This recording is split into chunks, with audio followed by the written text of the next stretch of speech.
Kinalimutan na ba mga sangkay ang tungkol sa flood control? Kung totoo to mga sangkay, malaking balita ito at ito po ay napakasamang balita sa ating bansa.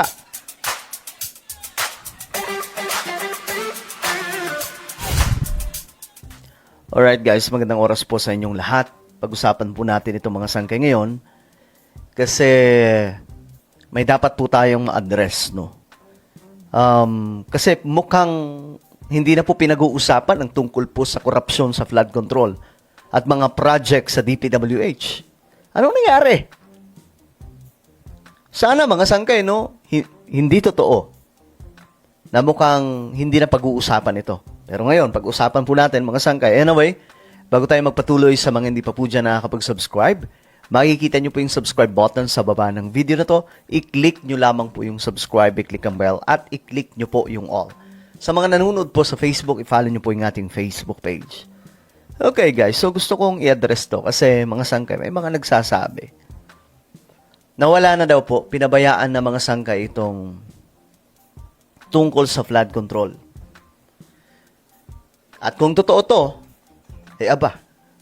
nakakalungkot to. Hindi lang nakakalungkot, nakakadismaya mga sangkay. Kasi alam nyo, ito yung natin gusto po natin mangyari na mapanagot itong mga korap na politiko. Bagamat imposible, pero masyadong halata mga sangkay kung hindi na po ito pag-uusapan. Eto, basahin po natin. Alam nyo ako mga sangkay, kagaya ni PBBM, gusto po natin malaman kung sino ang mga involved dito. And I'm sure, mga sangkay, si Pangulong Bongbong Marcos, gusto din po niya, mga sangkay, na mapanagot na ang mga senador na involved, mga kongresista na involved, lahat ng mga opisyal na involved, mapanagot. Hindi po yung may pinipili lamang. Kaya nga lang, mga sangkay, may mga pagkakataon ang ating Pangulo, hindi na po niya pinakikialaman mga sangkay ang trabaho ng iba. Ngayon, mga sangkay, ito, napatanong.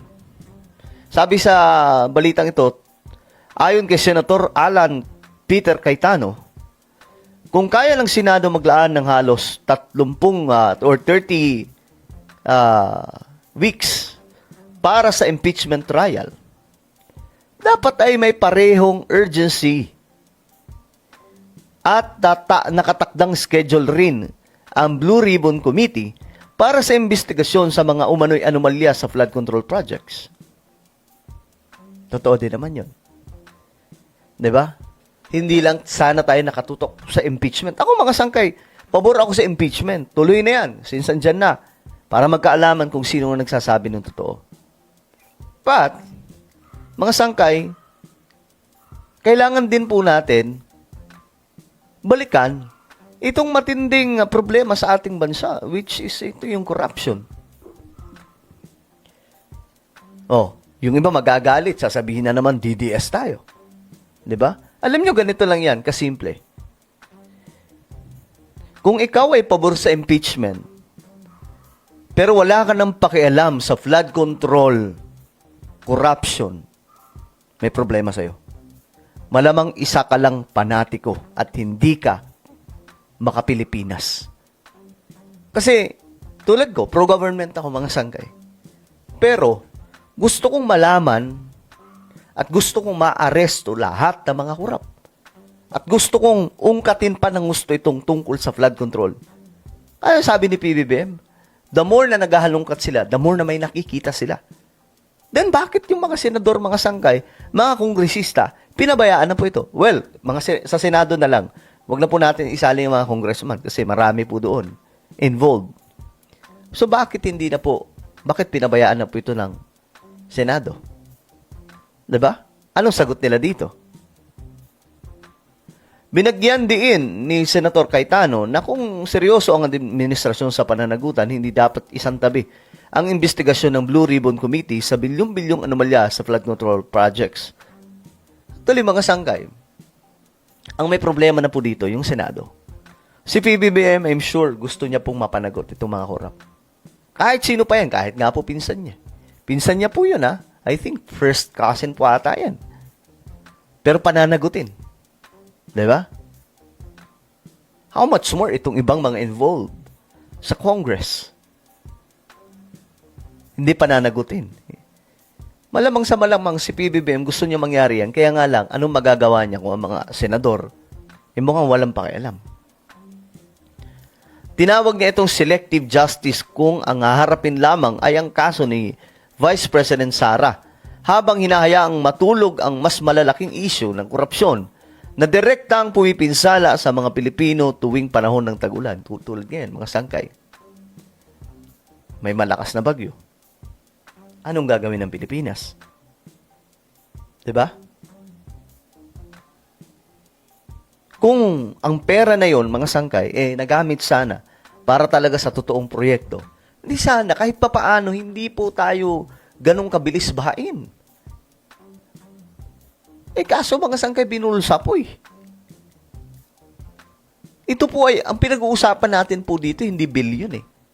We are talking about trillion.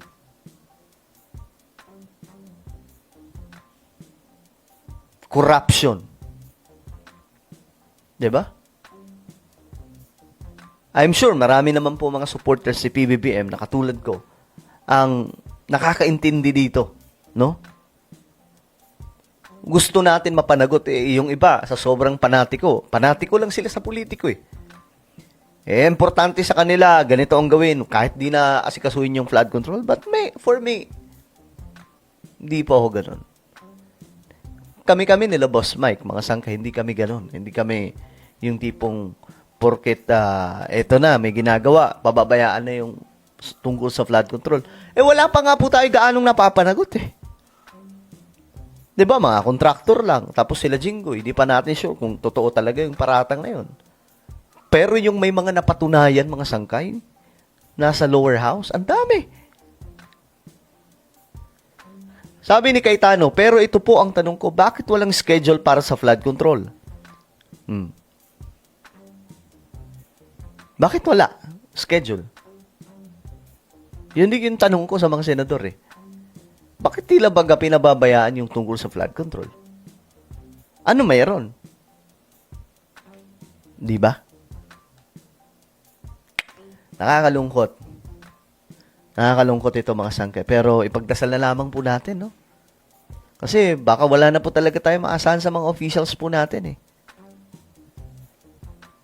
Guys, ang gusto natin, mawala, mapanagot yung mga hurap. Hindi natin mapapanagot yung mga yan kung masyado tayong panatiko. No? Ako mga sangkay pro-government ako, pero pag nakikita kong mayroong dapat mapanagot, nagsasalita po tayo sa maayos na pagsasalita, mga sangkay, hindi yung tipong katulad dati na nakikipagbardagulan. Diba? Yan yung tanong. Bakit walang schedule para sa flood control? Bakit walang Senate Blue Ribbon Committee na nagsasalita tungkol dyan ngayon sa bagong pamunuan ng Senado? Diba? Ano yon? Hindi na pag-uusapan yan. Quits na. Thank you na lang. Galing sa pera ng taong bayan. Ang lupit. Diba? Ninakaw, binulsa, tapos thank you na lang. Hindi na pananagutin. Diyos mio, Marimar. Well, ano po ang inyong opinion? Comment down below. Meron tayong YouTube channel. Ito po isang revelation. Hanapin niyo po ito sa YouTube ngayon din. Kapag nakita niyo na, i-click nyo po yung subscribe, i-click ang bell, at i-click nyo po yung all. Ako na po ay magpapaalam. Mag-iingat pong lahat. God bless everyone. So, mga sangkay, ano nga ba ang nangyari kay Senator Rodante Marcoleta ngayon?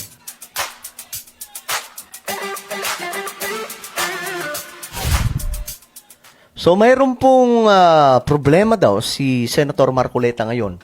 At bigla daw pong sinugod. No, pag-usapan po natin ito. By the way, bago tayo magsimula, sa mga hindi pa po dyan nakakapag-subscribe sa ating YouTube channel, makikita nyo po yung subscribe button sa baba ng video na to. I-click nyo lamang po yung subscribe, i-click ang bell, at i-click nyo po yung all. Sa mga nanonood po sa Facebook, i-follow nyo po yung ating Facebook page. Alright, so, may nangyari daw po kay Senator Marcoleta, no? At tingnan po natin itong balita, mga sangkay, dahil ayon po sa report, dinala daw po, isinugod daw po sa PNP-GH. Ito po ay hospital, General Hospital ng PNP. Matapos sumakit daw ang dibdib.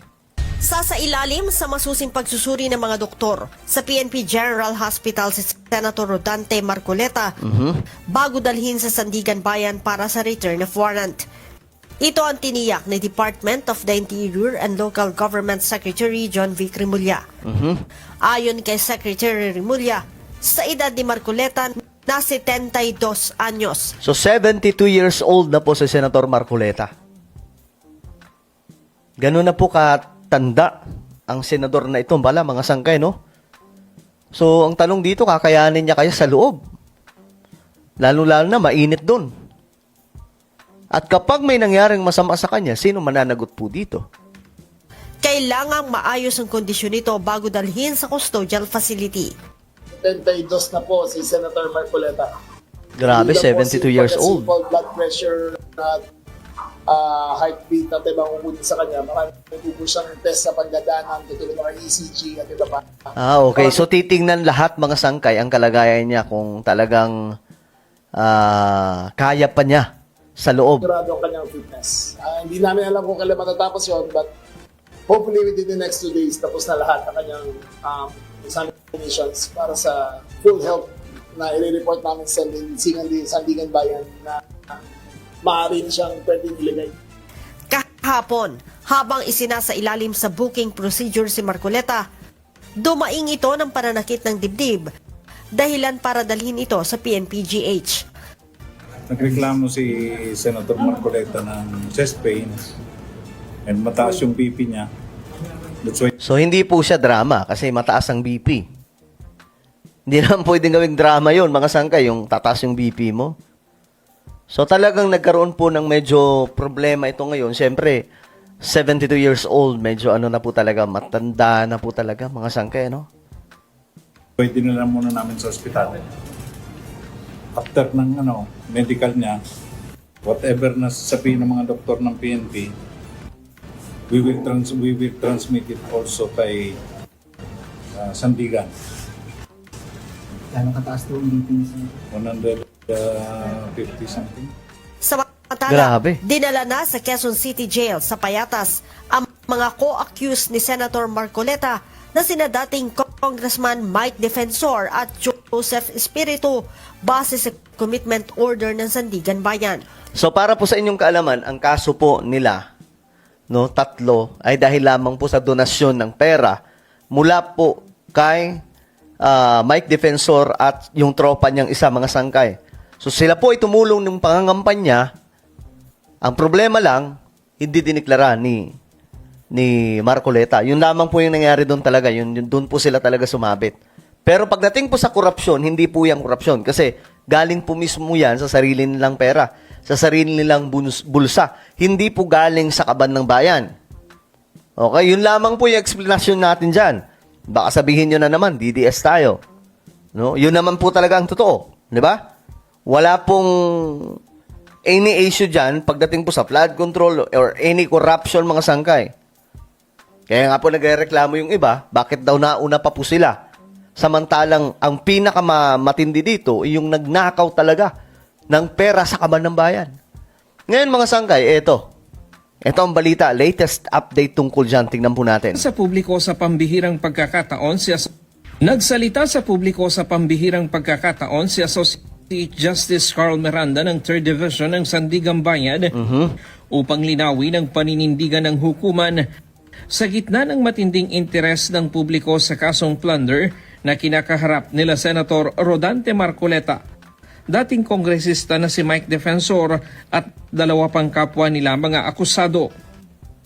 Sayang, no? Dapat kasi diniklara nila lang ni Marcoleta. Wala sana silang sabit dito.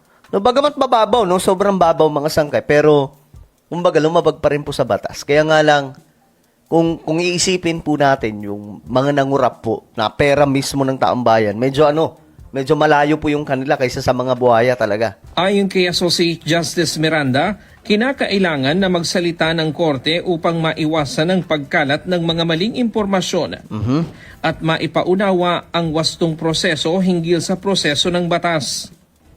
Like the one the country finds itself in, hates an information vacuum.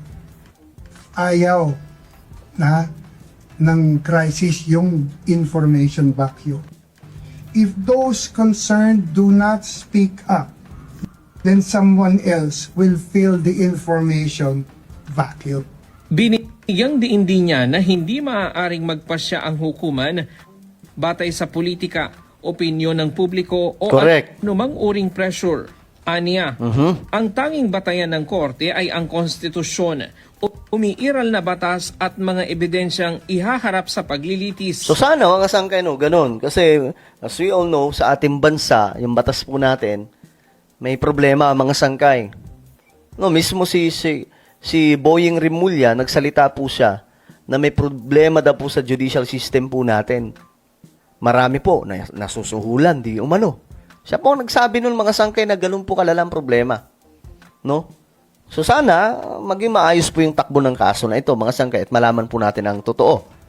The judiciary does not decide cases based on political affiliation, public opinion, public pressure, or the Correct. passions of the moment. Dapat lang ganun.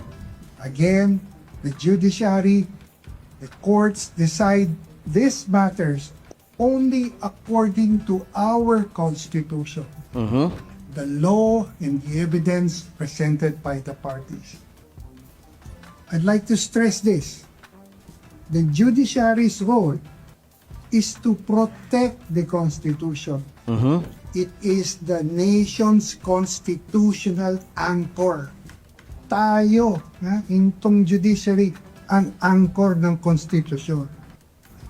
Ayon kay Associate Justice Miranda, batid nila at nauunawaan ng korte ang mga panawagan ng publiko na papanagutin ang sino mang opisyal ng pamahalaan na mapapatunayang nagkasala sa batas.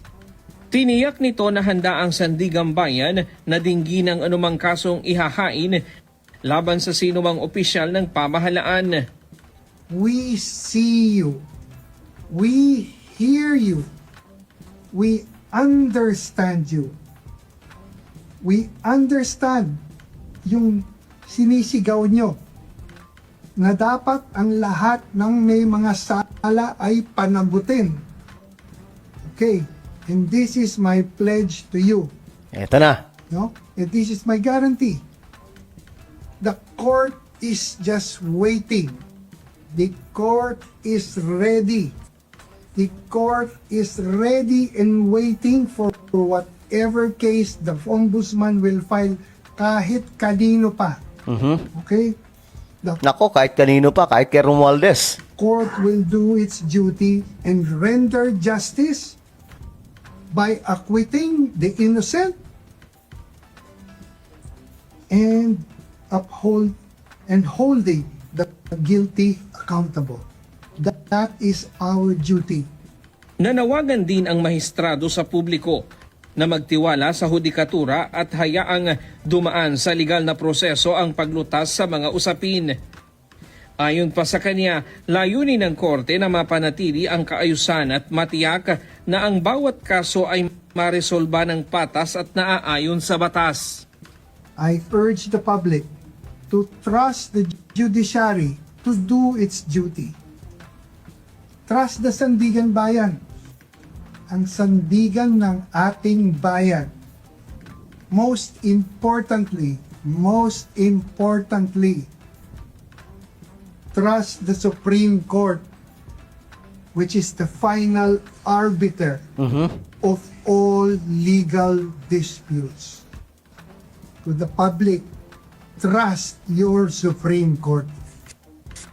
Kahapon naglabas ang Sandigan Bayan 3rd Division ng warrant of arrest laban kay Senator Marcoleta, Mike Defensor, dalawa pang negosyanteng sina Joseph Espiritu at Yan, iyan po mga sangkay yung nag-donate.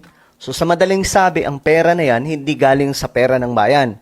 Pera nila mga sangkay na pinagsama-sama, tinulong kay Senator Marcoleta noong 2025 elections. Ang naging problema lang, hindi na ideklara. So hindi po talaga siya matatawag na korupsyon, no? Mula po sa kaban ng bayan. Hindi po malayo ang kaibahan nito mga sangkay kaysa sa flood control. Ang flood control talagang nilamutak yung pera ng taong bayan, ng gobyerno. at pinagsawaan kinain ng mga buhaya. At Aristotle Biray, kaugnay ng umano'y hindi pagdideklara ng senador sa kanyang Statement of Contributions and Expenditure o SOSE. Ngayon ang naging problema mga sangkay. So, well, sabi naman ng Sandigan Bayan, magtiwala daw po tayo, no, sa kasong ito. So, tingnan po natin kung ano po ang mga mangyayari. Ano po ang inyong opinion? Comment down below. Meron po tayong YouTube channel. Ito po ay Sangkay Revelation. Hanapin nyo po ito sa YouTube ngayon din.